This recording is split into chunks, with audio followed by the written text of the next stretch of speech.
Welcome sa DRS 2.0. Fresh at nagbabagang happenings bang hanap mo? Mga padabarkads man yan o mga trending topics? Pwes, sagutin natin yan. Kaya naman isubscribe nyo na ang ating channel para sa mga nagbabagang balita everyday. So ayan, welcome back again sa ating YouTube channel mga kadabarkads. And for today's video, ang pag-uusapan natin ay tungkol sa mga importanteng ganap sa loob at sa labas ng Itbulaga. So kahapon, dalawang magagaling na naman na singer ang sumalang po sa The Clones. Una na dyan si Yoyoy Villame at ang kalaban niya po ay si Fernando Po Jr. Parehas po silang mahusay mga kadabarkads, lalo na po itong si Fernando Po Jr. na kung saan talaga naman pong kaboses niya.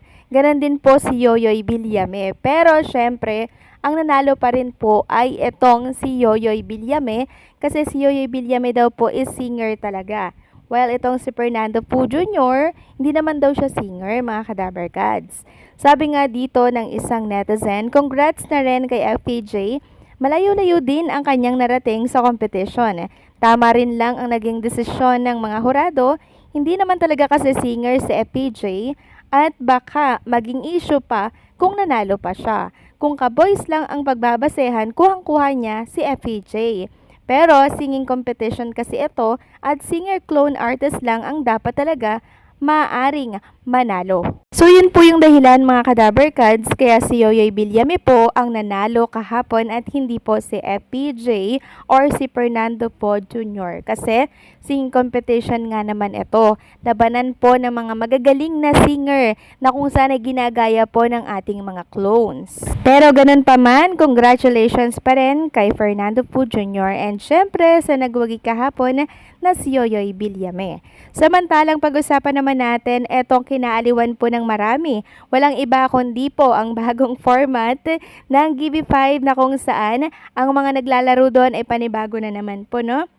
Hindi na po mga kids, mga magkakatrabaho naman to mga kadabarkads, mga magka-office mate at ang kinaaliwan ng mas marami dito, yung mga outfitan po nila Ryan Agoncillo, Maine Mendoza na kung saan parang pang barista, mga kadabarkads, pang waiter, pang waitress. Lalo na yung kay Miles Ocampo and syempre kay Karen Aistrip na kung saan nagmukha silang lady guard at bumagay talaga ito kay Miles Ocampo kasi mostly ganyan talaga yung nakikita kong mga guard mga kadabarkads parang si Miles Ocampo. Kaya aliw na aliw po ang mga viewers natin kahapon. At doon ako tawang-tawa sa tawag po ni Ryan Agoncillo kay Bossing Vic Soto na boss-bossing na para daw bang gusgusin po, no? Sabi nga ni Bossing Vic Soto, wag namang ganyan, para namang gusgusin ako. Kaya until now, hindi ko po nakakalimutan yung boss-bossing na tinatawag po ni Ryan kay Bossing Vic Soto. Samantalang, mamaya po mga kadabarkads, makakasama natin ng live itong greatest pool player of all time, the magician, walang iba kundi po si Efren Bata Reyes. Yes po mga kadabarkads, mamaya po yan at inanunsyo yan ng TVJ na page sa kanilang account. Ayan no, dabarkads abangan dahil makakasama natin live on Itbulaga ang greatest pool player of all time, the magician Efren Bata Reyes. So marami pong na-excite dito. Sabi nga ng isang nag-comment, I remember the last time nag-guest si Bata Reyes sa Itbulaga kasama niya si FPJ. And grabe yung tili ng mga audience kasi di nag-guest si FPJ ng live sa TV or even tape minsan-minsan lang. But siguro that the first time in history na lumabas si FPJ sa TV ng live, hindi yung clone ni FPJ. So exciting naman to mga kadabarkads. Samantalang tatlong grand winner po ng The Clone ang magsasama-sama ng live mga kadabarkads. Isa na dyan si Dulce, Karen Carpenter, and etong si Gary Valenciano. Sabi niya nga dito, surprise dabarkads, sila ang magiging special guest ko sa aking first primetime show sa The Library Comedy Bar, Las Piñas yan, sa darating po na Biyernes, August 22. Salamat ng maraming Karen Carpenter, Clone Jean Jordan Navina, and Dulce Clone Rochelle Santos sa pagsabi ng yes na maging special guest ko. I love you both. Kita-kits po sa Friday with the Library Friday group, family and special guest ticket price. is 300.